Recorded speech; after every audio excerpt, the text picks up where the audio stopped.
Hi, I'm Susan Clare, GourmetQuilter, and I'm here to show you today how to have a little bit of fun with some more leftovers. But this time a little bit smaller.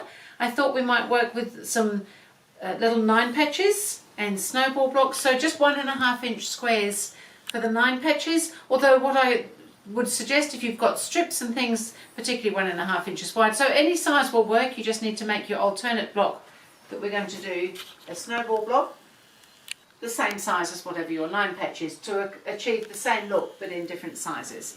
So because I've used 1.5 inch squares, I actually just used strips, and I joined 3 strips together and sliced them. And then when you do that, you want to press the seams perhaps all one way, and then so that when you sew them together to make the 9 patch, you can alternate which way the seams are going so that they nestle at the points, and hopefully you get nice sharp points.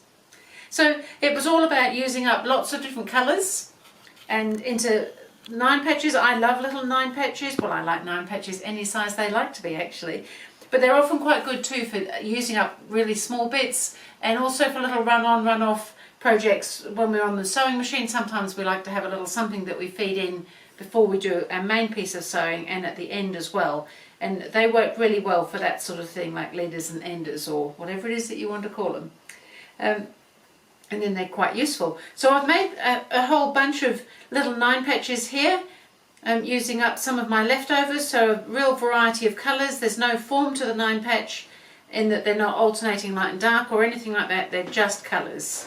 And then I thought with the snowball blocks, and I've made a few of those, because when we use a whole lot of colours in these scrappy quilts, it can start looking really jumbly if you're not careful about it. So it's quite good to bring something in that's constant. So I've made the snowball blocks. They are actually different fabrics, the whites. So you could just use some leftover, whether you're using lights or another colour, but something similar. They don't all have to be the same fabric.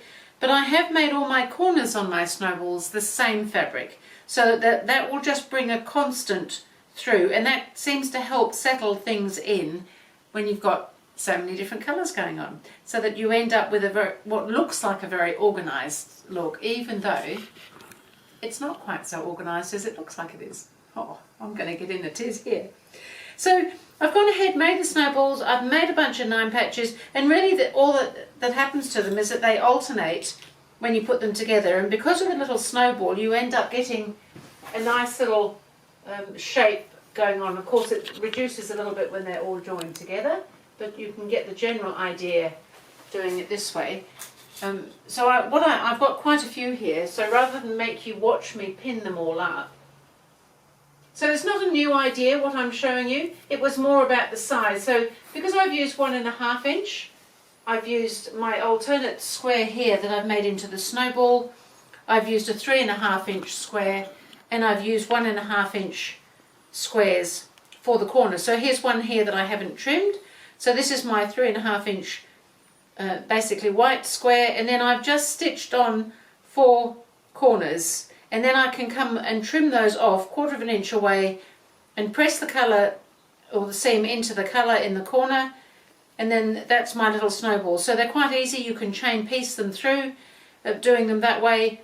So that works quite nicely as well. But if you were using, say, 2 inch squares, because you've got a whole bunch of those left over, then you need to make your alternate square larger as well. If they're 2.5 inch squares, it's going to be a 6.5 inch alternate block and that sort of thing. So you just want to work out what your block size is and make your square the same, and then these squares will match the size of the ones that you're using, because by the time that's taken into the seam, those seams there will actually match those seams there if those squares are the same size as those squares. So I think you get the hang of that. So it was really just to show you how you can use lots of multicolours, but perhaps by keeping one constant and then all lots of lights, or whether they're all blues and other things, whatever that is, but not necessarily the same fabric. So I'm going to go ahead and pin these up so that you can have a look at it, how it all goes together better all in one go.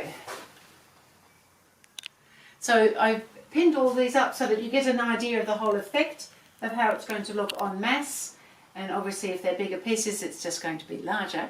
However, I think that's kind of fun. You probably can see that you start getting this sort of chain effect going through, And so then these little pieces here, they make a great place. You might have some amazing quilting you want to put in there. You might want to do a little bit of applique, or you might not want to do anything at all in there. They look nice just the way they are. And of course, if you change the colours around, they could be something quite different.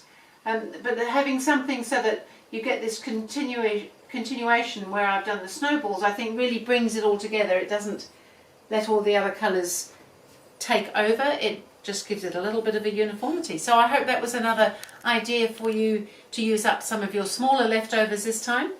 And something constant here and on the snowball corners as well. I think that's really fun. I personally would love a quilt like that. And that was it for this time. Thank you.